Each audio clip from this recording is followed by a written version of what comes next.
Does anyone remember working for $4.55 an hour? Look at that. Well done. What do you think about raising the minimum wage? And also in the 70s, the board approved the creation of the Lancaster Political Action Committee. So you can see, even back then, this was really a group to make a difference.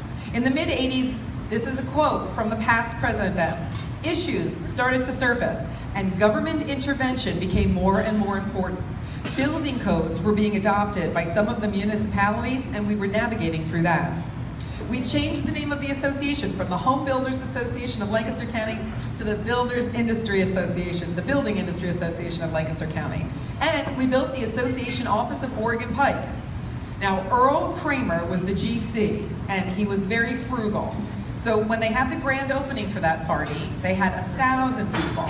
And do you know what Earl's budget was for refreshments for 1,000 people? $250. Get that woman a refreshment.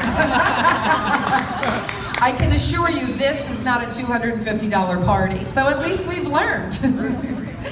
Moving on to the 90s, the association worked on education and training for the members, and we wrote guidelines for the builders and realtors to help them navigate through their relationship. I think an important step. We had BIA Day, which organized people to go out in the community and do projects just using the skills that builders have, such as putting on lock sets, repairing windows, and installing weather stripping. It's amazing when you think of building a house or a building project, all the stuff that goes into that, and the vast skill set that lives in this room alone. I can tell you, the skill set here and my skill set are exactly opposite. So together we could probably do amazing things. In the mid-2000s, there was another event that they worked on to hold a joint parade of homes with the Lebanon County Builders Association. And I'm not kidding, looky-loo is a nice way to put what I do to the houses that are in the parade of homes. I pretty much take my phone and say to take pictures the entire time. Come home and say to my husband, "I'd like this, and I'd like this, and I'd like this." And he's like, "You cannot go to that parade of homes anymore."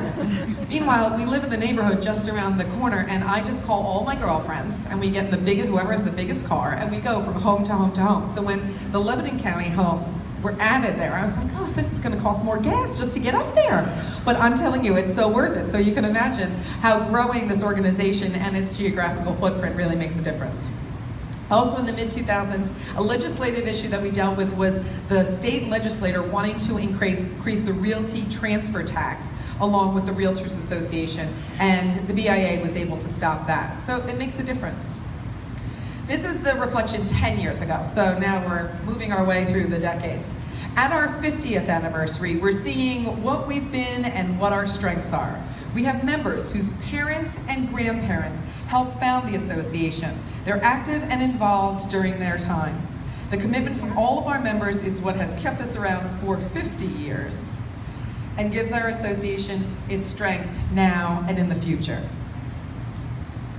When you look at everything that the building industry has been through in the last 60 years, it's amazing to think we're here and standing on 2 feet and have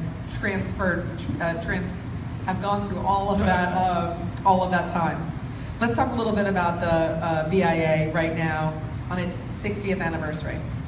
This is the second largest association in the state. Round of applause for that.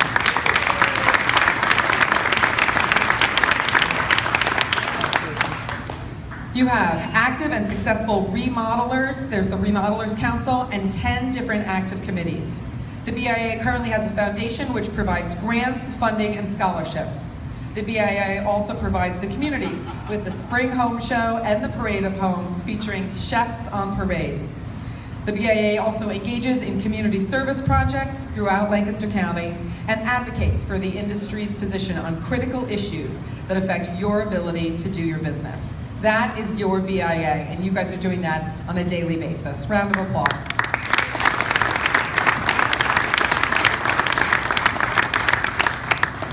So now that we've gone through the years, I want to get you guys to give me a little input too. A show of hands, how many of you in this room have served as a past BIA president? I had a couple at my table. Wonderful. How many of you have served or are currently serving on the board of directors? A lot of input here. How many of you have served on a BIA committee? It's practically everyone. If your hand's not up, why haven't you volunteered for committee yet? And how many of you have sponsored a BIA event? So many great businesses to work together. I've had the privilege of learning a little bit more about the BIA and talking to some of the key people now and in its past. And it was really a fun project to do as part of Life and Legacies, my new small business. So really, at WGAL and at Life and Legacies, I'm a storyteller at heart. And when you have 60 years of an organization, there's obviously a story to tell. So it was wonderful to have the people come into our studio and share a little bit about what it was like, i.e. no computers, no cell phones, gasp. But that's the kind of building that's been going on for decades, and you guys have all made it worthwhile. So it was very fun to have everybody in the office and share a little bit about what the BIA means to them and what it means for this 60th anniversary. I once asked a person when I was doing a different interview, and I asked Pauline, is this builder a part of the BIA? And he is not, so he shall remain nameless. But I said to this builder, just generally, what do you build? Like, what do you build? And I thought he was going to say houses or bathrooms or, you know, commercial plots. And you know what he said? We build relationships. And I thought that might have been the single best answer to that question. And when I was reflecting on a little bit of what you guys do here at the BIA, what we do when we're out at WGAL, and what Life and Legacies tries to do with sharing stories, is to build relationships between people, because that's what lasts. And I'm sure the houses that you all build last a really long time too, but isn't it so meaningful to have the relationships that you build while you're doing that work make such a difference? So we'd like to share the 60th anniversary video for BIA by Life and Legacies.